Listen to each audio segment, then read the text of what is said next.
Too Many DMs presents The Children's Adventure, Part 11, A Stone's Frenzy.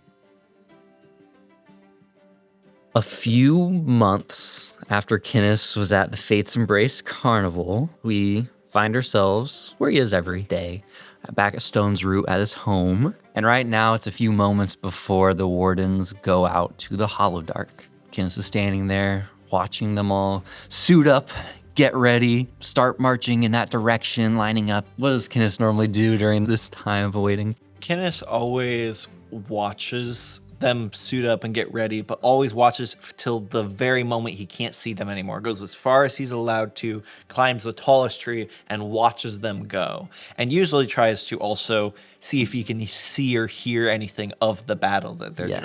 As they valiantly stop the forces of the Hollowdark. Yes, the forces are mighty indeed, but the wardens are stronger. As you are watching and observing, getting ready to climb a tree maybe, Lyric actually sprints up to you. Kinnis! Hello, Shield Brother. He looks very excited, like he has a big smile on his face. Kinnis, guess what? What? Tonight is a very special night. It is? Yes. Look, he kind of points to a threading on his cloak, indicating something that you might not be aware of, but he fills you in. He says, tonight I will be at the front lines for the first time. You will? You'll be fighting them back right up at the front? Yes. That's so cool. You're going to be the coolest person on the battlefield. I know. I'm so excited. I'll be up there. I'll see your father. I'll see Korvok, Selga. It's going to be amazing. Man, I wish I could see you guys fight. I know it's a sight to behold. It is. You will see it someday, Kinnis. But before I go, we must keep our wits about us. We must be safe. And I wanted to ask if you could pray over me, if you could bless me before I go out into battle. Of course, I will do my best. I think Kinnis goes and lays a firm hand as far as he can up. He's trying to reach his shoulder. He kneels down as close to you as he can, and he puts his head down as well. Dear Drogath, please bless my shield buddy here and keep him safe and strong in the battle to come, and let him bring honor to you in the glory of your name, Drogath. The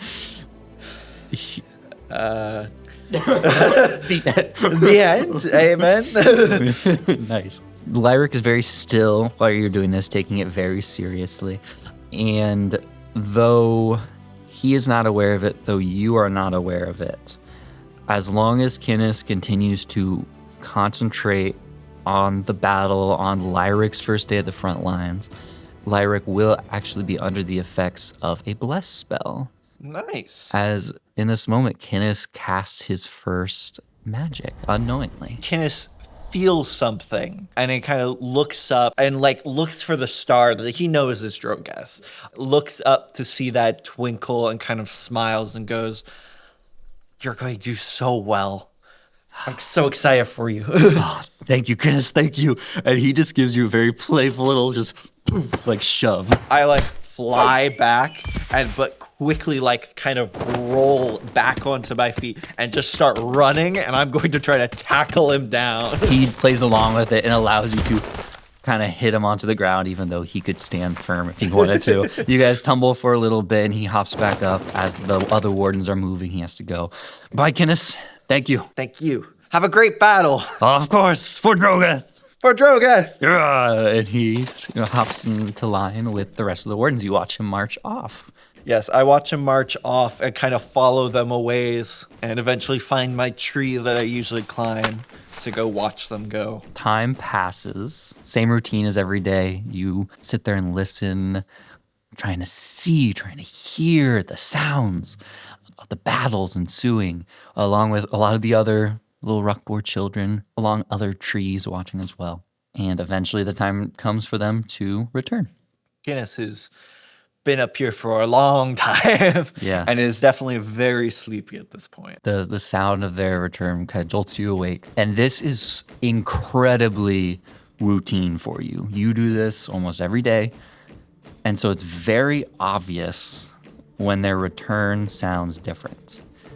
You're very used to the rhythmic sort of marching and movement of them, but it sounds very different. It sounds almost rushed. Kinnis looks down, and what does he see? You see them kind of rounding up into view, and you see ahead of the main group of wardens is a smaller cluster of them, all around something going as quickly as they can. They're still off in the distance, but you hear shouts. I think Kinnis usually tries to be in bed before his father fully gets home, but this kind of intrigues him and also worries him, so he just continues to watch, seeing if he can spot any glimpse at what's going on. The rest of the Ruckboar children do as well. Actually, they're as interested as you, and they rush up closer to the tree, closer and closer. They're huddled around this source, struggling against something, actually. And you start to hear more clearly now, not just cries of commands or orders, cries of pain, of agony. You hear, and as they get closer to you, getting about to a point to where you can see above the line of wardens, one of the wardens falls backwards as if pushed, and the stretcher that they are all carrying falls sideways onto the ground. Another warden runs to pick it back up. But for that moment, you see struggling against the warden, screaming in pain is Lyric. He's hurt badly. He's in immense pain. He is thrashing against the wardens, and his eyes have this maddened, panic look in them. And he is screaming. And you see disgusting, belching spores that are stretching along his face and his body and emanating mainly from his arm that looks like shredded and mangled. Kinnis sees this and just kind of sits up at the tree in shock, just continuing to watch, looking down at Lyric, but somewhere his mind is oh, that can't be Lyric. That's definitely not Lyric. I mean, I blessed him. He went into battle. This isn't right. So Kinnis doesn't know what to do. So he probably just watches them go and pass and just kind of just sits there in shock silence. They rush off into camp. A lot of people are also sprinting in as well ahead of the main group, still rounding the bend. Your father, Korvac, is sprinting as well right now into camp. You just watch him pass. As soon as I see my father, I think I scramble down the tree and try to catch up to him, going, Dad! He looks at you, and his eyes go wide as he kind of realizes Kinnis was up in the tree. They passed this way, obviously. And he just says, Kinnis, go to your room.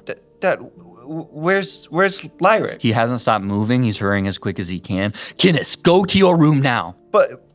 But Dad, where is he? We'll talk about it later. Go to your room, Kinnis. Kinnis stops for a moment, watching his father go, and then continues after him. You sprint after him. He's quicker, but it's not far to go. And eventually, you enter camp.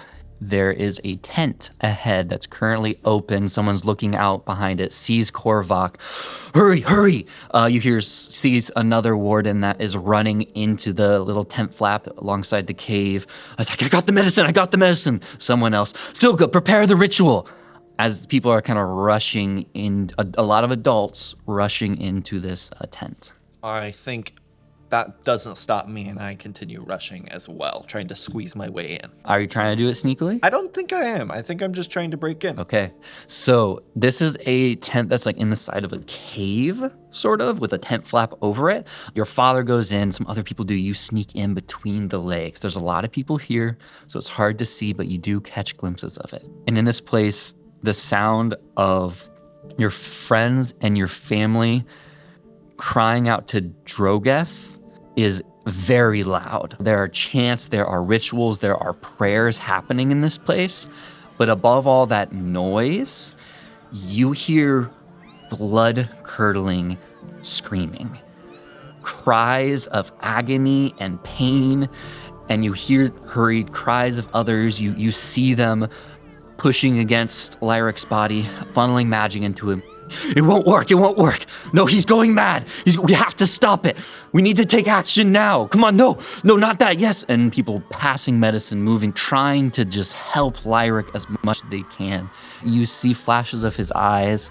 You've never seen such a crazed gaze, like an animal that is trapped. As if he would end his own life. That's how much pain he is in, as these spores are crawling up his whole body.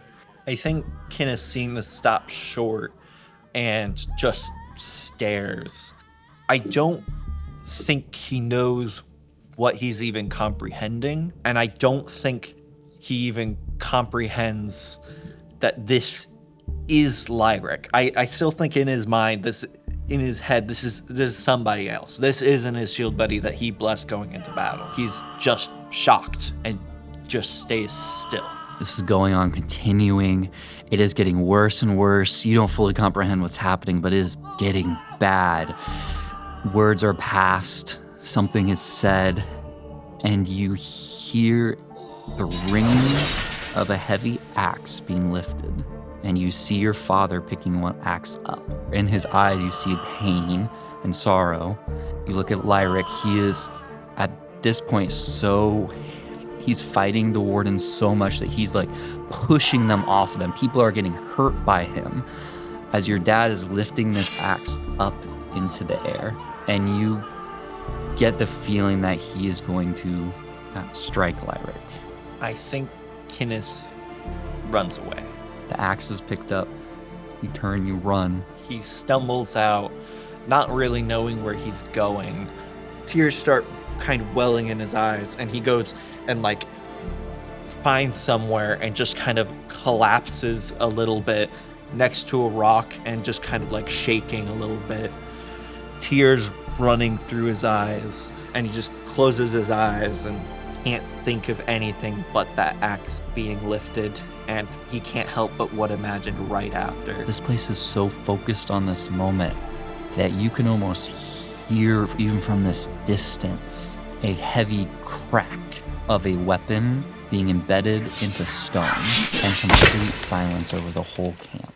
And impossible to truly hear, yet you do from this distance, the dripping of a wound never to be repaired, a wound in your heart.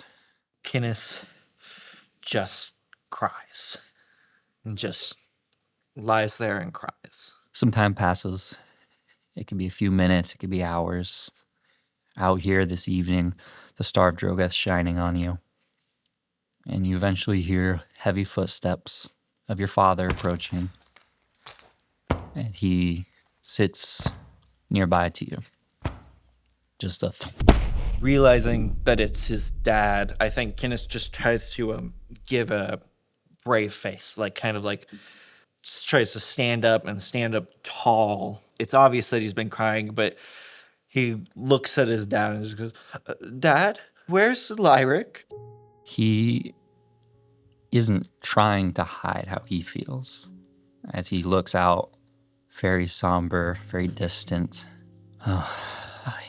Kinnis, do you remember how I told you I got this scar? And he thumps his hand over his heart, touching that large, like lightning-looking scar that stretches across his body and intersects with another. Do you remember how I told you I got this? I don't... I think Kinnis is just having trouble putting any words into his mouth. Like I was when I got this scar. I was weak. I went to a frenzy and got gravely hurt. Lyric's will was weak as well, as was mine in that moment. But Drogoth did not save him through his shield brother as he did me. But why? But I prayed over him. I blessed him. He almost cringes at that, because that is the fact that his son did that. It makes this hurt so much more hearing that. I know, Kinnis, it's not fair. It's not fair that you will never get to fight beside him. I think Kinnis just completely breaks down and stopping any pretense of being strong, goes in and embraces his father and just cries into him. Which is not something that Ruckboard do often in giving a hug. That inclination is from your mother, and it's not even natural for your father to do that to you. But in this moment where it's just the most natural instinct of a mortal is to do, he embraces you as well, holding you in, and his head up against your hair, just saying, "Promise me, Kinnis. Promise me you'll hold your tenets true. Promise me you will not befall the fate of your brother or that of your father. Promise me." I, I don't know. I, I, I can try. I can try. You will, Kinnis, you will. You will, I know you will. You're strong. As he just holds you as tight as he can. I don't feel strong. You are my son. You are so strong. You are so strong. I don't think Kinnis, in his mind's eye, can really comprehend what his father is saying in this moment. I think his thoughts are swimming, but all of it comes back to that axe. And I think it won't be till after that he's really thinks about what his father's saying. I don't think he could do anything else but cry at this moment.